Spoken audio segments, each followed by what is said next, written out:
चलिए बच्चों, अब देखिए अगला सवाल। कहता है एक ही क्षैतिज तल पर खड़ी एक दीवार और 50 मीटर लंबी एक मीनार है। कहता है एक ही क्षैतिज तल पर खड़ी एक दीवार और 50 मीटर लंबी एक मीनार है। तो आप सबसे पहले एक क्षैतिज बना लीजिए। एक क्षैतिज बना लिए, उसका नाम हो गया BC। एक क्षैतिज पहले बना लिए BC। अब कहता है एक ही क्षैतिज तल पर दीवार भी है और 50 मीटर लंबी एक मीनार भी है। तो एक दीवार बना ली, एक तरफ दीवार हो गया और एक तरफ क्या हो गया, मीनार। और मीनार कितनी ऊंची होगी, 50 मीटर लंबी। तो मीनार की लंबाई कितनी होगी, 50 मीटर लंबी है। ये क्षैतिज तल बना लिए BC, इसके एक तरफ मीनार और एक तरफ दीवार। तो यहाँ पर लिख दिए AB 50 मीटर और CD हमें H दीवार है। कहता मीनार की चोटी से, अब देखो मीनार की चोटी ये हो गया। मीनार की चोटी से दीवार के पाद, दीवार का पाद ये हो गया पाद, और शीर्ष का और शीर्ष यानी फिर से मीनार की शीर्ष से दीवार के शीर्ष का अवनमन कोण क्रमशः 45 डिग्री और 30 डिग्री है। यानी पहले मीनार के शीर्ष से दीवार के पाद का अवनमन कोण पहले होगा 45 डिग्री, और मीनार के शीर्ष से दीवार के शीर्ष का लिखा है, दीवार के शीर्ष का अवनमन कोण 30 डिग्री। तो यहाँ पर 30 डिग्री हो गया। अब इसे इसको मिला देंगे पूरा हम। अब जितना ये होगा उतना ये होगा। तो कहता है दीवार की ऊंचाई निकाले, दीवार की। तो हम लिखेंगे माना कि AB एक मीनार है। AB माना कि AB एक क्या है, मीनार है, जो 50 मीटर दिया है। 50 मीटर दिया हुआ है यहाँ पर, 50 मीटर यहाँ से यहाँ तक की ऊंचाई 50 मीटर दिया है। यहाँ हमें दीवार CD की लंबाई निकालना है। ये दीवार हो गया CD, तो यहाँ हमें किसकी लंबाई निकालनी है, दीवार CD की लंबाई निकालनी है। और इसको हम क्या मान लिए, H माना, जिसे हम H माना।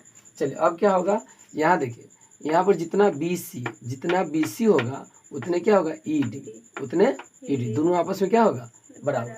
तो यहाँ लिखेंगे BC बराबर ED बराबर क्या होगा, X माना, बराबर X हम मान लेंगे।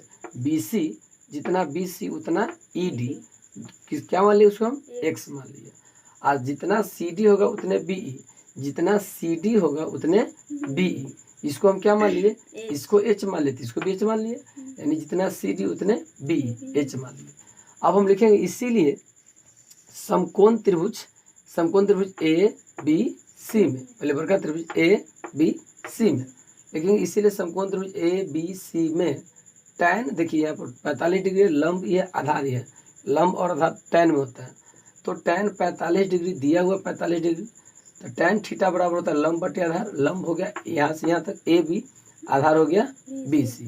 तो लंब यहाँ पर AB दिया है कितना, 50 मीटर, और BC दिया है X, BC हो गया X। अब tan 45 डिग्री मान कितना होता है, 1 होता है, और 50 बटे X यहाँ पर हो गया। तीसरा से गुना करेंगे, X से 1 में गुना करते X बराबर 50 के 50 मीटर हो गया। तो X बराबर 50 मीटर हो गया। हम लिखेंगे पुनः समकोण त्रिभुज AED में यहाँ भी समकोण बन रहा है, आई त्रिभुज में, ऊपर का त्रिभुज में AED में। तो लिखेंगे पुनः समकोण त्रिभुज AED में क्या डिग्री है, 30 डिग्री है। तो tan 30 डिग्री बराबर लंब बटे आधार, लंब हो गया AE, अब तो लंब यहाँ से यहाँ रह जाएगा, लंब हो गया AE, आधार हो गया ED, आधार हो गया ED।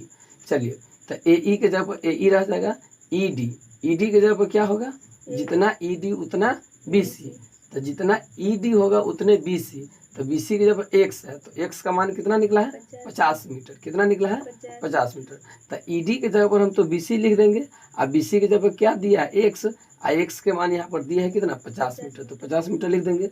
tan 30 डिग्री का मान होता है 1/√3, 1/√3। और E जो लिखा है AE बटे 50 मीटर, तो AE बटे 50 मीटर हो गया। अब तीसरा गुना करेंगे, AE से √3 में गुना करेंगे तो √3 AE, 50 मीटर से 1 में गुना करेंगे तो 50 मीटर। अब हम यहाँ पर लिखेंगे √3 गुना में तो क्या आएगा, भाग में, तब हो जाएगा AE बराबर हो जाएगा 50/√3 मीटर। अब हम यहाँ पर क्या करेंगे, लिखेंगे यहाँ BE, यहाँ हमको निकालना है BE, क्या निकालना है BE, क्योंकि BE निकल जाएगा तो CD निकल जाएगा, क्योंकि जितना BE है उतना क्या है CD। तो हम लिखेंगे यहाँ BE, तो हमें BE निकालने के लिए क्या करना पड़ेगा, पूरा में से AE को घटा लेंगे, यानी पूरा में से AB में से हम अगर AE को घटा लेंगे तो आपका क्या निकल जाएगा, बी ई बच जाएगा। तो देखिए, लेकिन यहाँ ए बी ई निकालने के लिए, हमें बी ई निकालने के लिए पूरा ए बी में से किसको घटाना है, ए ई को। तो A B minus A E, A B के जगह क्या दिया हुआ है 50 मीटर, ए बी पूरा कितना मीटर है 50 मीटर, माइनस के माइनस ए ई के जगह पर दिया है 50 मीटर बटे √3, 50 मीटर बटे √3। अब देखो 50 के 50 रहने दिए, माइनस के माइनस रहने दिए, और 50 के 50 √3 का मान होता है 1.732 मीटर। अब क्या करेंगे, 50 का 50 रहने देंगे, माइनस का माइनस रहने देंगे, 50 में भाग देंगे 1.732 से। तो जब 1.732 से भाग देंगे 50 में, तो आएगा आपको 28.87 मरतबे में कट जाएगा, 28.87 मरतबे में कट जाएगा। तो लिखेंगे 50 माइनस 50 में, या ये लगभग हो जाएगा क्योंकि √3 का मान है तो लगभग हो जाएगा। अब 50 में से घटाएंगे 28.87, तो जब आप 50 में से 28.87 घटाइएगा तो आएगा 21.13 मीटर। तो हमें तो अब निकल गया बी ई, क्या बी ई निकल गया 21.13 मीटर, बी ई निकल गया। और जितना बी ई होगा उतना क्या होगा, सी डी होगा, उतना क्या होगा सी डी। और हमें सी डी की तो लंबाई निकालनी है, ये तो दीवार की ऊंचाई है, तो लिखेंगे अतः दीवार की ऊंचाई बराबर सी डी। सी डी निकालना है दीवार की ऊंचाई, सी डी के जगह पर क्या होगा बी ई, सी डी बराबर बी ई, और बी ई अभी निकाले 21.13 मीटर, तो बी ई बराबर 21.13 मीटर। अतः दीवार की ऊंचाई हो गया 21.13 मीटर। चलिए इसको देखिए, अगला सवाल आ रहा है फिर से।